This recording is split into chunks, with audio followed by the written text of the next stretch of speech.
बांग्लादेश एक देश जो आज़ादी, न्याय और सेकुलरिज्म के सपने के साथ बना था, लेकिन हिंदू माइनॉरिटी की कहानी आज भी जुल्म और खौफ से भरी है। मंदिर तोड़ने और घर लूटने के अलावा एक और डार्क चैप्टर है, प्रोमिनेंट हिंदू वॉइसेस का डिसअपियर या साइलेंस हो जाना।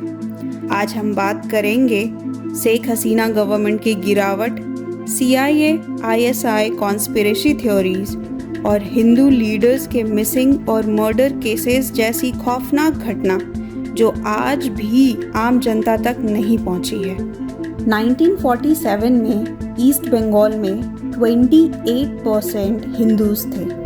आज गिनती गिरकर सिर्फ 7 से 8% रह गई है। ये सिर्फ माइग्रेशन का रिजल्ट नहीं है, बल्कि वॉयलेंस, फोर्स्ड कन्वर्जन्स और एनिमी प्रॉपर्टी एक्ट जैसे डिस्क्रिमिनेटरी कानून का नतीजा है।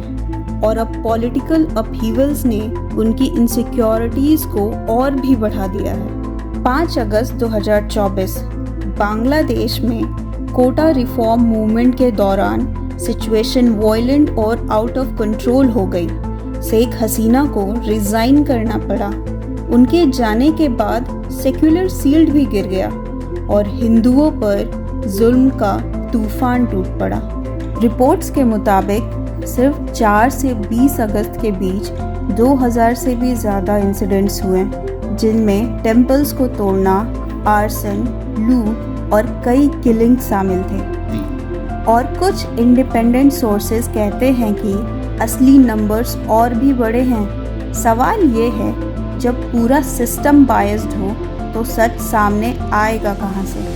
दुर्गा पूजा जैसे फेस्टिवल्स अब सिक्योरिटी क्राइसिस बन चुके हैं। हिंदू फैमिलीज को डिस्प्लेसमेंट और सर्वाइवल का स्ट्रगल फेस करना पड़ रहा है। लेकिन सिर्फ आम लोग नहीं, बल्कि कम्युनिटी लीडर्स और इंटेलेक्चुअल्स भी डायरेक्ट टारगेट बन गए हैं। बांग्लादेशी हिंदू कम्युनिटी के इंटेलेक्चुअल्स और एक्टिविस्ट भी सेफ नहीं रहे। 2015 में ब्लॉगर अभिजीत रॉय का बहुत ही दर्दनाक तरीके से मर्डर कर दिया जाता है। राइट्स एक्टिविस्ट प्रोफेसर गोविंदा चंद्र प्रमाणिक को बार बार हैरेस्ट और अरेस्ट किया गया। इलेक्शन सीजन्स में हिंदू बिजनेसमैन और ऑर्गेनाइजर्स का अबडक्शन या इम्प्रिजनमेंट तो काफ़ी आम बात हो गई है। 2024 में शेख हसीना गवर्नमेंट के गिरने के बाद टीचर और जर्नलिस्ट के मिसिंग होने की रिपोर्ट्स लगातार आते रहे, जिनका अब तक कोई क्लियर जवाब नहीं है। मैसेज एक ही है, जो हिंदू आवाज़ उठाएंगे उन्हें चुप करा दिया जाएगा। कुछ मीडिया आउटलेट्स का कहना है कि शेख हसीना की सरकार गिराने में CIA का हाथ था। एक स्टूडेंट अपराइजिंग के नाम पर ऑर्केस्ट्रेटेड कू ठीक ऐसा ही अभी नेपाल में देखने को मिला। दूसरी तरफ एलिगेशंस है कि ISI, लश्कर-ए-तैयबा जैसे ग्रुप्स के थ्रू हिंदू टेम्पल्स और एक्टिविस्ट पर अटैक स्पॉन्सर कर रही है। मकसद ये है बांग्लादेश में हार्डकोर इस्लामिक रूल लाना और भारत के ईस्टर्न बॉर्डर पर प्रेशर बनाना। कुछ कॉन्स्पिरेसी थियरिस्ट एक और एंगल देते हैं। US का प्लान है कि बांग्लादेश, म्यांमार और इंडिया के नॉर्थ ईस्ट को मिलाकर एक पपेट स्टेट बनाया जाए, ताकि इंडिया और चाइना दोनों को कंट्रोल किया जा सके।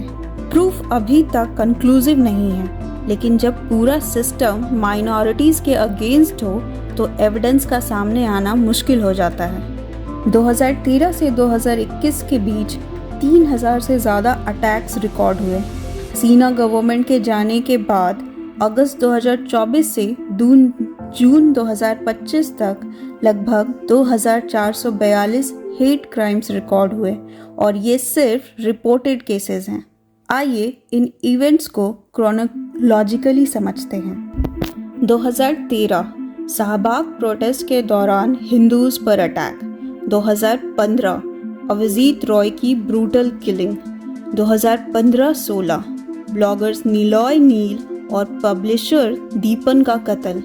2017 107 हिंदू मर्डर्ड, 235 मंदिर तोड़ दिए गए। 2019 में गोविंदा प्रमाणिक का डिसअपियर हो जाना। 2021 में क्यूमिला एंड नोआ खाली पूजा वायलेंस। 2022 हिंदू बिजनेसमैन और प्रोफेसर्स को अबडक्ट किया गया।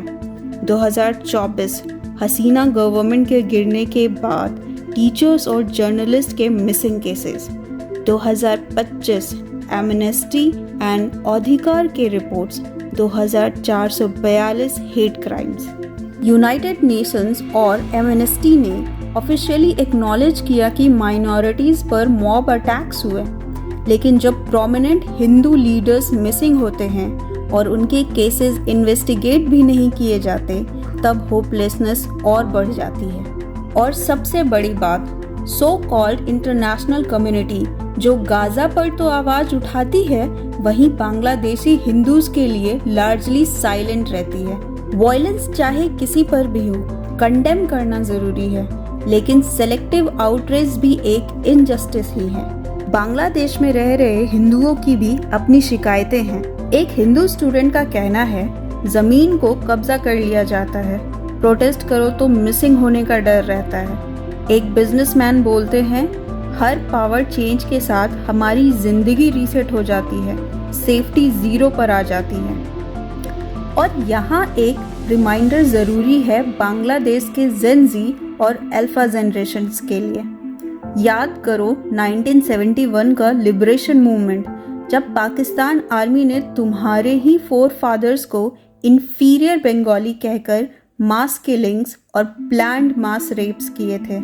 उस वक्त उन्होंने रिलीजन नहीं देखा, हिंदू मुस्लिम सबको मार डाला था। आज फिर वही नैरेटिव्स तुम्हें फंसाने के लिए बनाए जा रहे हैं। अगर अपनी हिस्ट्री याद नहीं रखी तो तुम हमेशा दूसरों के हाथ की कठपुतली बने रहोगे।